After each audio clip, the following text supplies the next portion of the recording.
இதுவரைக்கும் சந்திராஸ் கிச்சனை சப்ஸ்கிரைப் செய்யாதவர்கள் ரெட் கலர் சப்ஸ்கிரைப் பட்டனை பிரஸ் பண்ணி சப்ஸ்கிரைப் பண்ணிக்கோங்க. கூடவே பக்கத்தில் இருக்கிற பெல் பட்டனை பிரஸ் பண்ணுங்க. எங்களுடைய அப்டேட்ஸ் உடனுக்குடன் உங்களை வந்து சேரும்.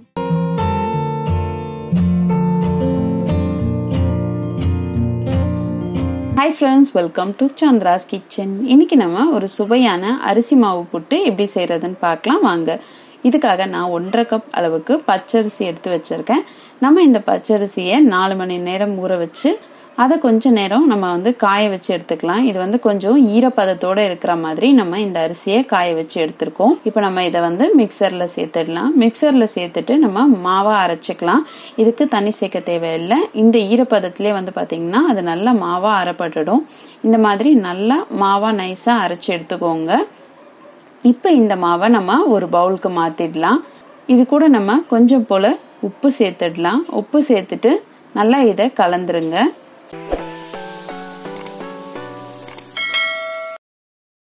இந்த புட்டுக்கு அரிசி மாவோட பதம் பாத்தீங்கன்னா நம்ம இந்த மாதிரி பிடிச்சோம்னா அது பிடிபடணும். அதுக்கப்புறம் நம்ம உதிர்ந்தோம்னா அது உதிரணும்.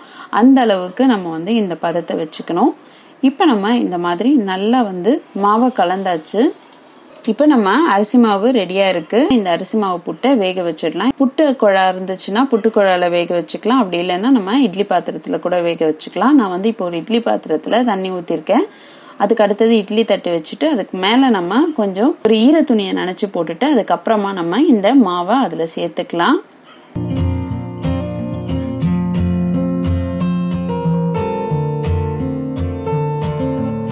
இப்ப மாவு சேர்த்தாச்சு.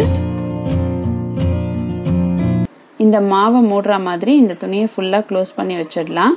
இப்போ நம்ம இட்லி பாத்திரத்தை மூடிட்டு ஒரு 10 இருந்து 15 நிமிஷம் போல இதை வேக வச்சுக்கலாம். இப்போ ஒரு 10 இருந்து 15 நிமிஷம் போல மாவு நல்லா வெந்துருச்சு. புட்டோட வாசனையும் வர ஆரம்பிச்சிருக்கு. இப்போ நம்ம இது கொஞ்சம் ஆறும் பொழுதே நம்ம எடுத்து ஒரு பாத்திரத்துல மாத்திக்கலாம். இந்த மாதிரி மாத்திட்டு நல்லா இதை உதுத்து விடுங்க. நீங்க 2 வாட்டி இந்த புட்டை வேக வச்சீங்கன்னா இன்னும் நல்லா வரும்.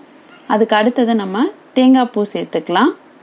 தேங்காய் பூ சேர்த்துட்டு நல்லா இதை கலந்துருங்க. இது கூட நம்ம 1 ஸ்பூன் போல நெய் சேர்த்துக்கலாம். நெய் சேர்க்கும் பொழுது நல்லா உங்களுக்கு புட்டு மணமா இருக்கும். சாப்பிடும் பொழுது நல்லா கலந்துருங்க.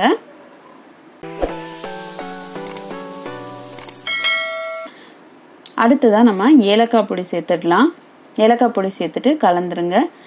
இந்த புட்டுக்கு நம்ம இனிப்புக்காக சக்கரை அல்லது நாட்டு சக்கரை சேர்த்துக்கலாம். நான் இன்னைக்கு சக்கரை சேர்த்துக்கிறேன். இப்ப நல்லா கலந்தாச்சு.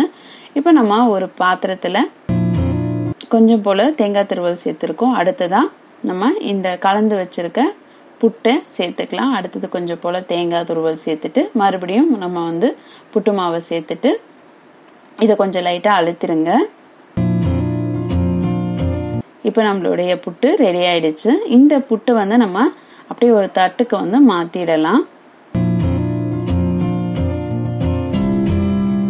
இப்ப நம்மளுடைய சுவையான அரிசி மாவு புட்டு சூப்பரா ரெடி ஆயிடுச்சு. நீங்களும் இந்த அரிசி மாவு புட்டை உங்க வீட்டுல ட்ரை பண்ணி பாருங்க. ட்ரை பண்ணி பார்த்துட்டு உங்களுடைய ஃபீட்பேக்கையும் கமெண்ட்டையும் எங்களுக்கு சொல்லுங்க. இதே மாதிரி இன்னும் நிறைய ரெசிபிஸ் உங்களுக்காக வந்துட்டே இருக்கு. இதுக்காக நீங்க செய்ய வேண்டியதெல்லாம் சந்திராஸ் கிச்சனுக்கு இது வரைக்கும் சப்ஸ்கிரைப் பண்ணலன்னா சப்ஸ்கிரைப் பண்ணிடுங்க. பக்கத்துல இருக்கிற பெல் பட்டனை பிரஸ் பண்ணுங்க. நான் இன்னொரு சுவாரஸ்யமான ரெசிபியோட உங்களை சந்திக்கிறேன். நன்றி, வணக்கம்.